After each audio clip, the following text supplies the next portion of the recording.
You see Bobrovsky, though, out top of the paint, Gave him nothing. out nothing, Yeah.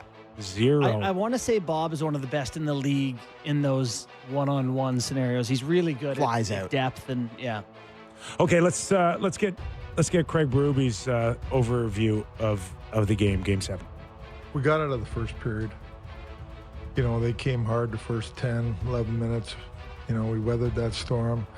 I thought we started to come, took a penalty, killed it off. So going into the second, it was more of the same like the first. I mean, we just didn't handle the pressure tonight that they came with. We got it, so obviously wasn't good enough. The Leafs' 75 shot attempts allowed are the most by any team this season through 2 periods, regular season and playoffs. So after those 2 periods, no team, not the Sharks, the Ducks, anyone, had allowed 75 shot attempts as the Leafs did in that game to Florida. Not to start a useful or useless kind of conversation on that data, but I get the territorial kind of advantage of just being there alone is telling you how much you're dominating. But I didn't get a sense that there was, even in the first period, that they had a lot of top quality in the middle chances. Yeah, I think that's fair, Kip. I didn't sit there after the first intermission and go, oh, they're in trouble. First I period their felt spot. like an extension of Game 6. It felt like It did. felt like an extension of Game 6. At times, it felt like an extension of the whole season. That this is the way the Leafs play. Right, That they're okay in these games. They're okay in these games. We'll block our shots. We'll have a great goaltender behind us. If we don't block the shot, he's going to be there. And we're in a bit of a comfort zone here, the way we want to play this. But that's not a regular team on the other side. No. There's a team that just find different ways to beat you. And maybe that would have been enough to discourage any other team, but not the Florida Panthers. Yeah. I think to your point about playing it like the regular season, there's also the second the first goal goes in, they immediately stop playing. Like they immediately look like they always do in that scenario where it gets tight, their feet stop moving, looks like there's a fear, looks like nobody wants to make the next big mistake, which leads to them making the big mistakes. Like that first goal, how many times I text you guys in the group chat? First goal, first goal. And Seth Jones snaps that one off under the bar. What a shot. Great shot. My God. It's just like you could feel it immediately. Immediately, I got the sense, Sammy, that okay, does anybody want the puck? Yeah. No one wanted Nobody wants it on their 100%. stick. 100%. Nobody was confident to say it's What a bad mine. pinch What is by that Riley. read there? Right? I would love, Kip, I wish I had the clips of Riley at times kind of hesitant, reaching for pucks rather than moving his feet and getting into it. I totally agree that there is a lack of that's mine, I want that. So, it's unrelated to the outcome, I'm sure, but there's some irony in all Leafs fans being upset about a missed high stick and was it 93? And then the ref takes a high stick this year and that changes the game.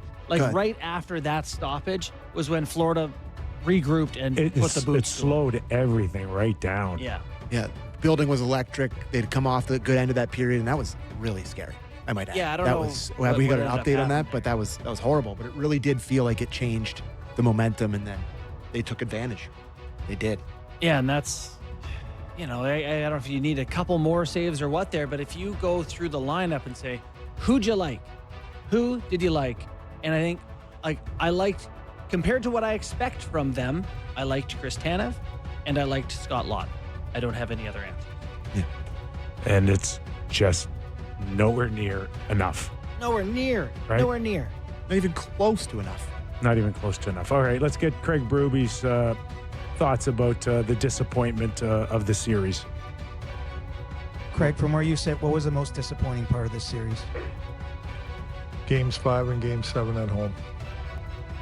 I thought we did a great job fighting for home ice. Had a good home record all year. To me, that's the most disappointing part in the series. For sure. There's poor fans, man. I mean, it's crazy, though, that, after they lost Game 5 the way they did, that all the fans that I talked to, and we talked about it on the show the next day, saw them winning game 6, going home and losing. Like, people saw this outcome. This was not like I cannot believe that happened.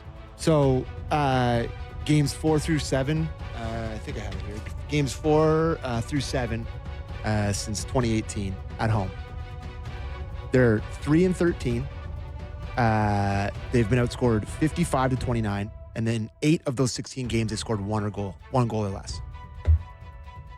It's crazy. What? There's no other explanation other than Can't handle the pressure. fear and pressure. Like, what? You can't sit me down and you can try to lay out every other scenario for what that possibly is, but they just can't handle it. There's no other way to look at it, is there? Well, let's ask Craig Berube. Is it between the ears? Because Well, I look at, I don't think the moment's too big for him. I think it's, we went into Ottawa and won game 6 and won a series. We went into Florida and won game 6 to make it a game 7, so the moment's not too big. For me, it's all between the ears. It's a mindset. These guys are capable of doing it. You just got to execute it, and we didn't execute it. We didn't execute it in game 5. We didn't execute it in game 7. I don't have an answer for that. Why? But that's the bottom line. Thanks. yeah, I Just couldn't disagree more. Okay. Yeah, he just hasn't been around long enough to watch in the past. Yeah. love it. Totally. It's just it's, We've it's a said that good on the comment. show. He hasn't seen it the way we've seen it. I get it. He wants to protect his guys. I get that. No problem.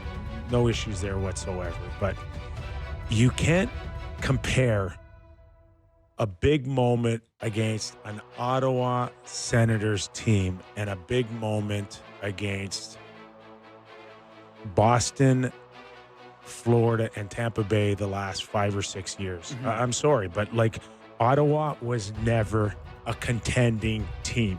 Yep. They were a team that was scratching the surface, needed to get into the playoffs just to experience it, and that's it.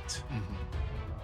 And the truth be told, I'm not sure necessarily if the Leafs outright won the Atlantic Division or the Florida Panthers just kind of gave it to them at the end of the season. Well, if they just said it's not Right. worth laying ourselves It's on the not line, worth lay it on it. the line They for it. they sat half They- their team for multiple Half games. of it. Yeah. Okay? So, yes. And they knew what they were doing because Matthew Tkachuk had no problems telling people close to him that we don't care. We don't care if we win the division or not. We don't care about home ice advantage or not. We can win anywhere at any time. Mm-hmm. We have the confidence. We don't care who we play. We don't. And they played like that. Yeah, he stunk, by the way. They- But anyway. Listen, he didn't Yeah. need to. I don't mean to undermine your point. Yeah. Your point is correct. And